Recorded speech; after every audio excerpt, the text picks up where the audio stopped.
ቅዳሜ ክስተታችን እንደቀጠለ ይገኛል በቤተሰብ ማፋለግ ፕሮግራም ላይ ነው ያለነው የመጀመሪያው እናታችን ልጃቸው ሊፈልጉ ነው የመጡት ስቱዲዮ ደርሰዋል እንኳን በሰላም መጡ እንኳን ደህና ቆያችሁ እንደምን አሉ እግዚአብሔር ይመስገን ይመስገን አምላክ ስሞት ማን ይባላል ሙሉ በቤት እንግዲህ ወይዘሮ ሙሉ በቤት ልጅውን ለመፈለግ ነው የመጡትኛ ጋር ስሙ ማን ይባላል ዳዊት ፍቅሩ መቼ ተለያያችሁ መቼ ነው የጠፋው 2000 ላይ አግኝቼዋለሁ ውጪ ነበርኩኝ እና 2000 ላይ ደውዬ አይዞት ተገናኝተን ነበር እና እንደምመጣ አስረድቼዋለሁ ግን 2001 ላይ ነው 2002 ላይ ስመጣ በቤት ውስጥ አገኘሁት እናም የነበሩትንም ሰዎች ጠይቅ ምንም መልስ አላገኘሁም ፍለጋዬን ቀጠልኩኝ እንደገና ተመልሼ ደግሞ ሄድኩኝ ሳላገኘው ማለት ነው አዲስ አበባ ነበር የሚኖረው እሱ አዲስ አበባ ከእህቴ ልጆች ጋር ነበር የሚኖረው ከዛ ላገኘሁትኝም ተመልሼ እንጀራ ጉዳይ ነውና ወጣሁ እንደገና የት ነበር የሚኖረው እኔ ዱባይ ነበር ያለው ዱባይ እና በቃ ከዛን ጊዜ ወዲህ አንተናላል አልተገናኘንም ምናልባት ፍንጭ እንደዚህ ታየ ምናምን የሚል ነገር ምናልባት የተሰማ ነገር ይኖር ይሆን አው በወሬ ደረጃ ይኖራል ግን እዛ ቦታ ነው በመሄድበት ሰዓት አላገኘው አው የት ሰማችሁ ይቀርታ እኔ አሜሪካን ግቢ አካባቢ ነበር ተባለ እሺ ናዝሬት አቦስቶ ይባላል መሰለኝ እዛም ሄጄ ነበር አላገኘሁትም እሺ አሁን የመጨረሻ ስመጣ ሐረር አሉኝ ሐረር ሄደው ሲፈልጉትም ላገኙት አልቻሉም እንግዲህ የተሰወረ ይሁን አላወኩኝም እኔ አልሄድኩኝም ሐረር እንኳን ሰዎች ናቸው የሄዱት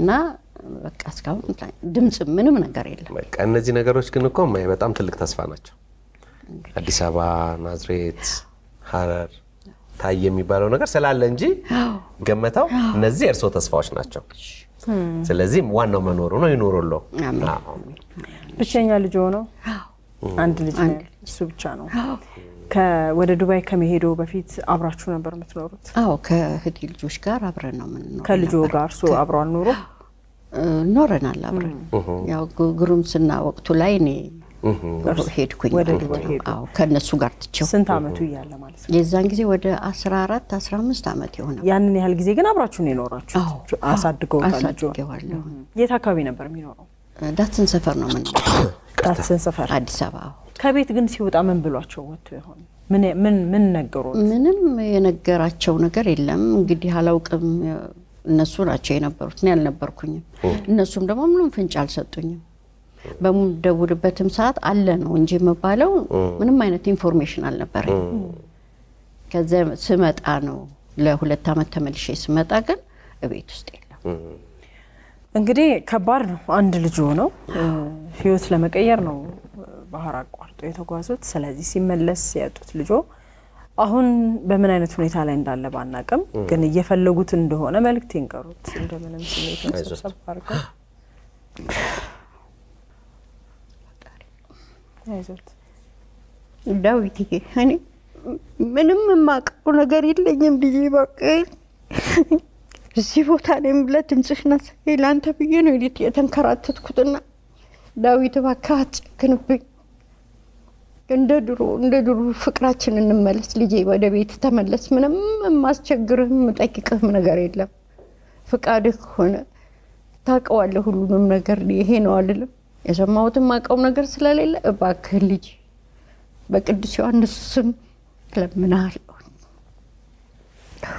አንድ ልጅ ሲሆን ህመሙም ናፍቆቱም ከባድ ነው የሚሆነውና ምናልባት እንግዲህ አንተም ወይ እናት ጋር የተቀየምከው ነገር ሊኖር ይችላል ወይ ደግሞ አይታወቅም ብዙ ነገር ሊኖር ይችላል እንጂ መቼም አንድ ልጃቸው ሆነ እንዲህ አትጣፋባቸውም ለማንኛውም ልጅ ይቅር ባይ ነው ይቅር ማለት አለበት ማማ ቢያጠፉ እንኳን ልጅ ይቅር ብለው ወይም ደግሞ ማማም ደግሞ ያጠፉት ነገር ካለ እርሶ ይቅር ብለው ከልጆ ጋር እንዲገናኙ ነው እኛም ምንናፈቀው ምናልባት ሊነግሩት የሚፈልጉት ነገር አለ ምንም አልነግረው ምን ይምጣሱ ራሱ መልካም ፍንጭ ያለባቸው ቦታዎች ላይ ዳዊት እንግዲህ ትኖራለህ ብለን እናስባለን ፎቶግራፍም አለ እሱን የምታቀው ሙሉ እንግዲህ ታስ በተመለከተው ስልክ ቁጥር አድርሱን ይሄ ቀላል ነገር አይደለም የአንድ ልጅ ጉዳይ ነው ስለዚህ አንድ ያ ልጅውን እንዲያገኙ እኛም አምላክን እንለምንልዎታለን ጀብር ዶት አይዞት መልካም የታችኛው ስልክ ቁጥር ተጠቀሙና መረጃዎችን አድርሱን ወደ ቀጣይ ባለ ታሪክ እናልፋለን አብራችሁን ቆዩ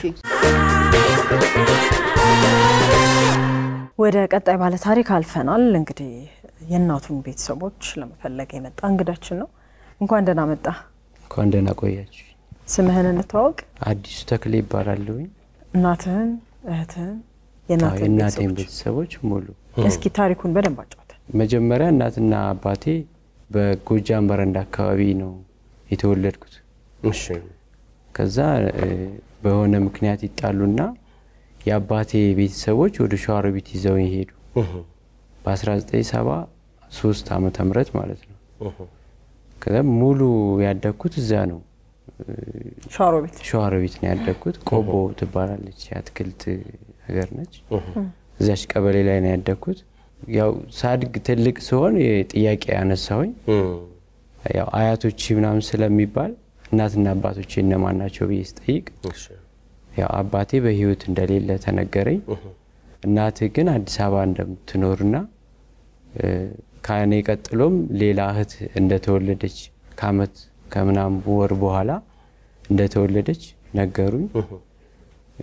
ከዛ 94 ዓመተ ምህረት ላይ 10ኛ ክፍል ሲጨርስ ለመፈለግ ሞከርኩ። እዚህ መጥቼ አልቻልኩም፣ ማግኘት አልቻልኩኝም።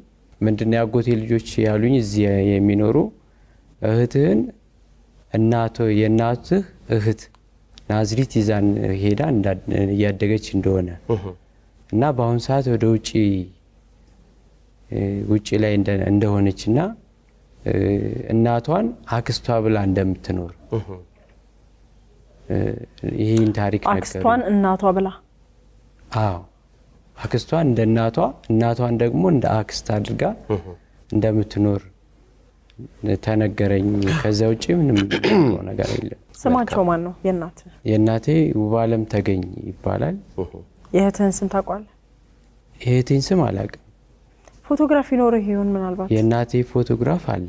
በጣም በ1973 ለክርስትና የተነሳ ፎቶግራፍ አለ። የሷ የሆነ ጊዜ ላይ ስፈልግ ያገኘሁት ከለርድ ፎቶ አለ የሷ ፎቶ እና አባቷ የደርግ ጀነራል ነው የሚል ታሪክ አለኝና ወደ ውጪ በዚያ ሰዓት ላይ ጀነራሎች ወደ ውጪ ሲወጡ ወጥተው በ94 ላይ ደብል ህንጻዎች ሲመቱ እዚያ ውስጥ እንደሞተና የእናቴ አባት ማለት ነው አሜሪካን ሀገር የኒውዮርክ ይሄንን ሰምቻለሁኝ ልክ 94 ላይ እንትን እንዳልኩ ማለት ነው። ስለዚህ ስለ እናትህ ታሪክ በቅርብ የሚነግርህ ሰው ነበር ማለት ነው? እዚህ አጎቴ ልጆች አሉ እና በምን እንደሚሰሙ አላውቅም። አሁን ግን ምንም መረጃ የለንም ነው የሚሉኝ። ከነሱ ጋር ትገናኝም? አሁን አገኛቸዋለሁ ግን እነሱ አያውቁም። አሁን እሳቸውን ሳታገኝ ማደግህ ያጎደለብህ ነገር አለ? ለእናትህ መልእክት አለ? አዎ በጣም ውስጤ በጣም ተጎድቷል። እስከዛሬ ያው ፍቅርም ባላጣም አያቶቼ በደንብ ነው ያሳደጉኝ። ግን ያው የእናትነት የተለየ ስለሆነ ጓደኞቼ እንደዚህ እናት አባት ሲሉ ውስጤ በጣም ለበዓል ላይ ምን ላይ በጣም ውስጤ እንትን ይላል። አሁን ደግሞ የአራት ልጆች አባት ነኝ። አራት ልጆች አሉ። በጣም ደስ ይላል። የመንግስት ሰራተኛ ነኝ። ምህንድስና ሙያ ላይ ነው የምሰራው። እግዚአብሔር ይመስገን ምንም አላጣውኝም። ግን የበለጠ ደግሞ እሷን አግኝቼ ህይወቴ ሙሉ ቢሆንልኝ በማንኛውም ሁኔታ ላይ ትሁን በማንኛውም እኔ ልቀበላት ዝግጁ ነኝ። በቃ በማንኛውም ሁኔታ ላይ። በጣም ጥሩ። ይሄ እንግዲህ በዘመናት ውስጥ የተጎዳው ማንነትህን ስለናትህ የናፈቀው ልብህን እንግዲህ እናትህ ተገኝተው ቸር ያሰማን፣ ደስታውን አብረን ለመካፈል ያብቃን። የልጆች አምላክ ይርዳ ወንድማችን። መልካም እንግዲህ ታሪኩ የሰማነው ነው የሚመስለው። ታሪኩ ተጋሪዎች በሙሉ ይሄን መታቆ ፎቶግራፉ ላይ መታያቸውንም በሙሉ የምታቆ በታች በተመለከተው ስልክ ቁጥር መረጃ ደርሶን በድጋሚ መልካም እድል እየተመኘን ወደ ቀጣይ ባለ ታሪኮቻችን አለፍን። አብራችሁ ቆዩ።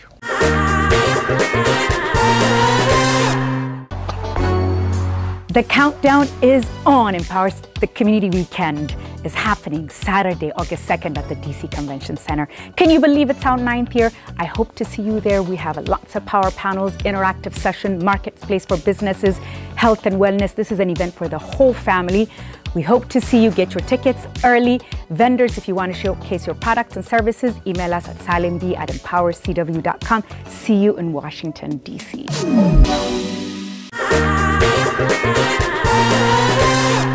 ኢየሩሳሌም ወልደ ሚካኤል ቀጣይ ባለ ታሪካችን ነች። አባቷን እና እንዲሁም ደግሞ እህት ወንድሞቿ ልትፈልግ ነው የመጣችው። እንኳን በሰላም መጣሽ። እንኳን ደህና ቆያችሁ። ከዚሁ ከአዲስ አበባ አይደለም?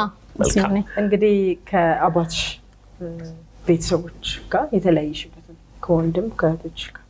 እሺ እኔ ተወልጄ ያደግኩት አስመራ ነው እና አባቴ የቀድሞ የሰራዊት አባል ነበር እና የ2 አመት ልጅ እያለሁ ነበር ወደዚህ የመጣ ኢህአዴግ እንትን ሲያው እና እህት ወንድሞቼ በአባቴ በኩል ናቸው።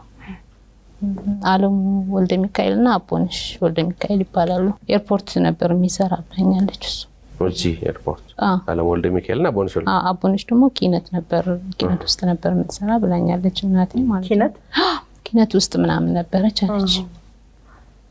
ናሉ ብዙዎች ናቸው ብለኛለች ግን እነሱም ብቻ ናቸው አስመራ የመጡ የጠየቁ። ያው እናቴ እንደምትነግረኝ እሱ ወደዚህ ከመጣ በኋላ እዛ ልጅ እንደወለደና እንዲተዋወቁኝ ይልኳቸው ነበር አስመራ መጥቶ ነበር ያቃሉ።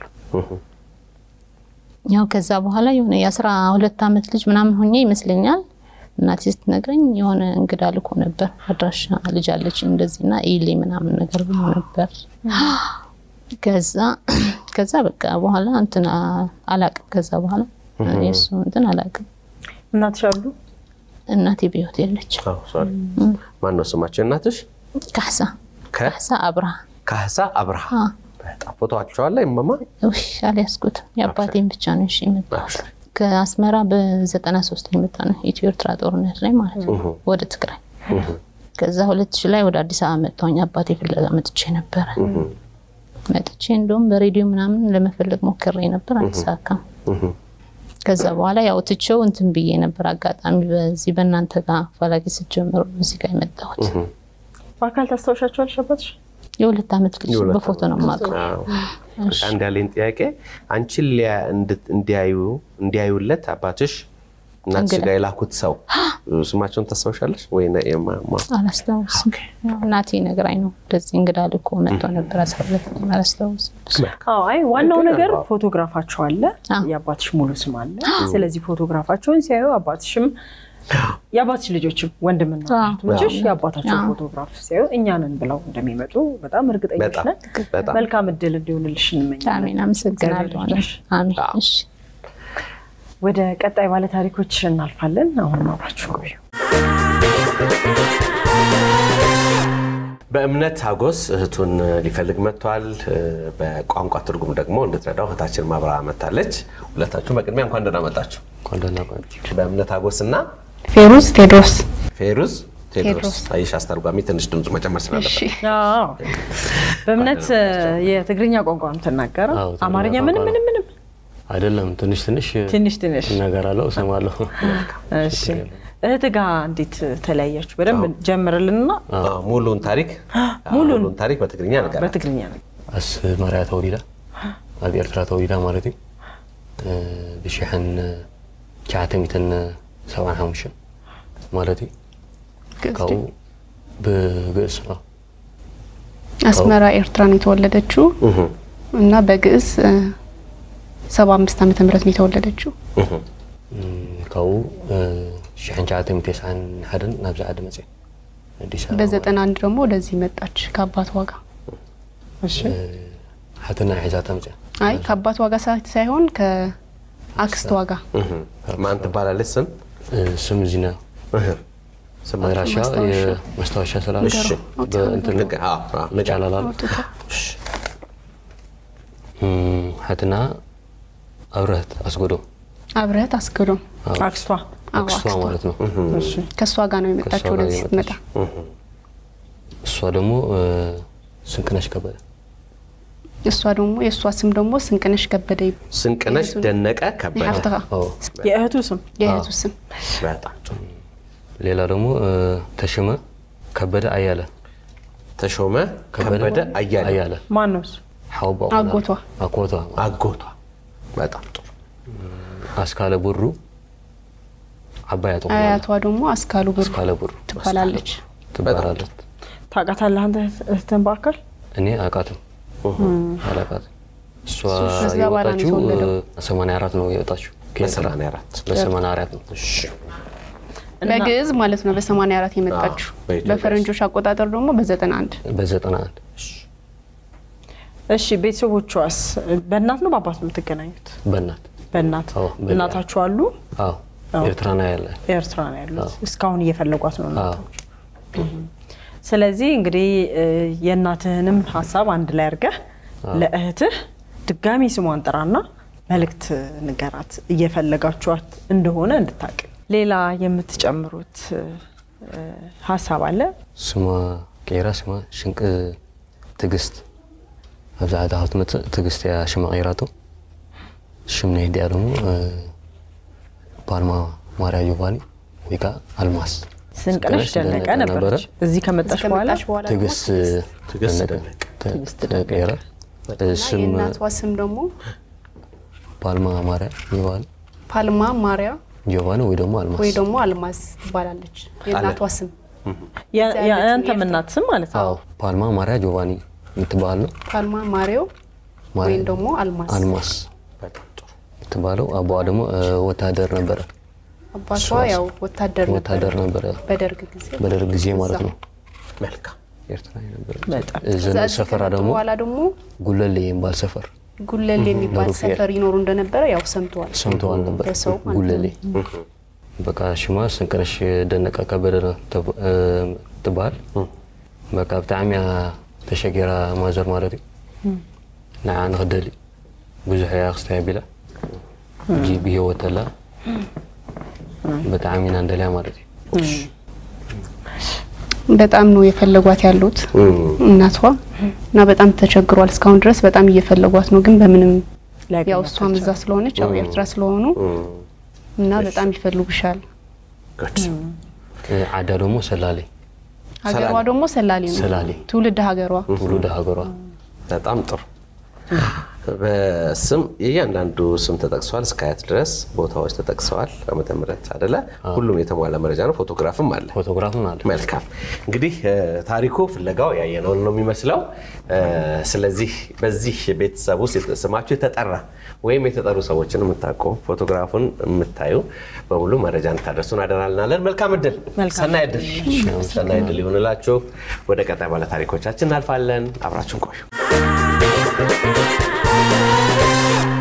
አያታቸውን ለመፈለግ የመጡ እንግዶቻችን ናቸው ያሉት እንኳን ደህና መጣችሁ እንኳን ቆያችሁ ነው ለኔ አያቴ ነው የእናቴ አባት ለኔ ደግሞ የአባቴ ወንድ አጎት ላንቺ አጎት ላንቺ አያት ማን ይባላል ስማቸው ስሙ አያሌው ታደሰ ኃይሉ ይባላል እሺ ለኔ የእናቴ አባት ነው የመጨረሻ ልጅ ናት የኔ እናት ብስኩት አያሌው ትባላለች አራት ልጆች አሉት ብርቱካን አያሌው ብስኩት አያሌው አስራት አያሌውና ስንዱ አያሌው ይባላሉ መቼ ነው የጠፋበት ዓመተ ምህረት በ1996 ዓመተ ምህረት ነው የጠፋው እሺ በ1996 ዓመተ ምህረት ጠፍቶ ከጠፋ ከአራት ዓመት በኋላ 2000 አካባቢ ማለት ነው ስልክ ይደውልና በዛ ሰዓት የኔና ታማ ነበረ ይጠይቃል ስለኔናት ብስኩት ታማለች ብሎ ታማለች ትለዋለች ብርቱካን የምትባለው ልጅቷ ናት ያነሳችሁ ስልኩ ሁሉንም ይጠይቃል ብስኩት ዳናናት ብርቱካን ልጆቹን አጠቃላይ ይጠይቅና ኦፕሬሽን ሆናለች አሉኝና እንዴት ናት ይላል ብስኩትን አው ኦፕሬሽን ሆናለች ታማለች ስትለው በምጥ ነው ምናምን ሲላት የሱ ድምጽ መሆኑን ታውቃለች እሺ አባቴ ነህ አንተ አያየው ነህ ስትለዋለች አያየው ነው የሚሉት አይ አይደለም ምናምን ይላታል ብርቱካን አያሌው ትልቋ ልጅ ናት አውሳ በዛ አጋጣሚ ድምጹን ስታቀው እሷ ራሷን ሳተች ምናምን ወደቀች ተቋርጦ ቀረበዛው በምጥ ነው ወይ ኦፕሬሽን ሆነችው ያለ ይጠይቋት ነበር ወሊድ ላይ ነበሩ አይደል ነፍሰ ጡር ነበረች በጡት ምክንያት ነው ኦፕሬሽን ሆነችው እሱ ያሰበው እንደዛ ስለሆነ ጠይቃት እሺ ከዛ በኋላ በተጨማሪ 2003 አካባቢ ላይ ሐረር አካባቢ አንድ ሴት ትመጣለች ከሐረር ከላላ ይባላል ደሴ ደወሉ አካባቢ ነውኛ የሱ ሀገር እዛ ትመጣና አያሌው ታደሰ የሚባል ሰው ሐረር አለ ድሬዳዋ ሐረር አካባቢ አለ ትላለች ስልክ ተቀያይረን ተመልሳ ድሬዳዋ ሄዳ ደወለችልን የኔ አባት ለመፈለግ ሄደ ማለት ነው ድሬዳዋ እሺ ድሬዳዋ ሲሄድ አገኛቸው አያሌው ታደሰ የሚባሉትን ግን ሌላ ሰው ናቸው ስም መመሳሰል እሷ ግን በትክክል እሱ ነው ብላ ነበረ ሲሄድ ሌላ ሰው ወጣ ሰው ነው እና በዚህ አጋጣሚ ሳይገኝ ቀረ ምናልባት ያኔ ሲደውልላት ግን ደብረ ሊባኖስ አካባቢ ሊሆን ይችላል ብለው ነበር ስልኩ ከመቋረጡ በፊት ደብረ ሊባኖስ እስቲ ደሞ አንቺ ስላጎትሽ እኔ ደግሞ የአባቴ ወንድም ነው አባቴ አሰፋ ታደሰ ይባላል ያለው ካቢ የሚባል ነው ወረይሉ ወረዳችን ማለት ነው አባቴ የኔ አባትና ሲጠፋ እንዳለችው በፊት እንደገለጸችው ነው ግን እኔ እዚህ አዲስ አበባ በጣም ቆየው ከመጣሁና አክስት አለች የሱ እህት የጠፊው እህት ያያለው እህት ማለት ነው ጨርቆስ ክፍለ ከተማ ነው የምትኖረው እዛ ከጠፋ በኋላ የሆነ ሰዓት ላይ መጥቶ አይቷት ሂዷል አሁን እሷ በህይወት የለችም አይቷት ሂዶ መለሳለሁ ብሏት ነው ሄደው እና እኔ እዚህ እንደሄድኩኝ ነገረችኝ መጥቶ አይቶኝ ሂዷል ግን ከዛ በኋላ አልተመለሰም ማለች እና ደብረ ሊባኖስ የሚባል ገዳምም ታይቷል ተብሎ ሲከድም አልተገኘም እዛ ገዳም ውስጥ ማለት ነው እና እኔ ያው ይሄንን ያህል ነው ትንሽ ማቅ ብዙ በጣም አሁን ሁለቱም ጋር ያለው ኢንፎርሜሽን በጣም በቂ ኢንፎርሜሽን ነው ፎቶግራፋቸው አለ ሙሉ ታሪካቸው አለ ስሞች ተጠቅሰዋል እንደገና እናንተም ደግሞ አያታችንን ብላችሁ መፈለጋችሁ በራሱ በጣም ደስ የሚያሳይ ነገር ለሳቸው ያለውን ፍቅር የሚያሳይ ነገር ነው ስለዚህ አያት እንግዲህ ቶሎ እንደሚገኙ ነው ምን አሰቡ ያው ፎቶግራፋቸው ስላለ እንግዲህ እሳቸውን የምታውቁ ሰዎች ከታች ባለው ስልክ መረጃ እንድታደርሱን ስንል እንጠይቃለን ለእናንተም ለቤተሰቦቻችሁም እንግዲህ መልካም እድል እግዚአብሔር ይርዳችሁ መልካም እንግዲህ ዛሬ ነበሩን የቤተሰብ አፋላጊዎች እነዚህን መስላሉ ለሁሉ መልካም እድል እንመኛለን ማሳሰቢያችንን እንጨምረና እንቋጫለን ይሄ የምትመለከቱ ስልክ ቁጥር ሁሉ ጊዜም ቤተሰብ ሲገናኙ ብቻ እንድትጠቀሙበት በጣም አጥብቀን አደራ እንላለን ምክንያቱም ስልክ ቁጥሮች በተያያዙ መጠን የሚፈልጉ ሰዎች ሳይገናኙ እየቀሩ ስለተቸገረ ነው ለመመዝገቢያ አይሆንም ይሄ ቁጥር ማለት ነው ለሁሉም በድጋሚ መልካም እድል ተመኘን ቅዳሜ ከሰዓት ሌሎች ፕሮግራሞቻችን ይቀጥላሉ አብራችሁን ቆዩ ውድ የኢቢኤስ ቴሌቪዥን ተመልካቾች ይህ በስክሪኑ ላይ የምትመለከቱት ትክክለኛው የፌስቡክ አካውንታችን ነው እንደተለመደው በፕሮግራሞቻችን ላይ ያላችሁን ገንቢ አስተያየት እየጻፋችሁልን ላይክ እና ሼር ማድረጋችሁን ለማስታወስ እንወዳለን ኢቢኤስ ቴሌቪዥን የርሶ ቀዳሚ ምርጫ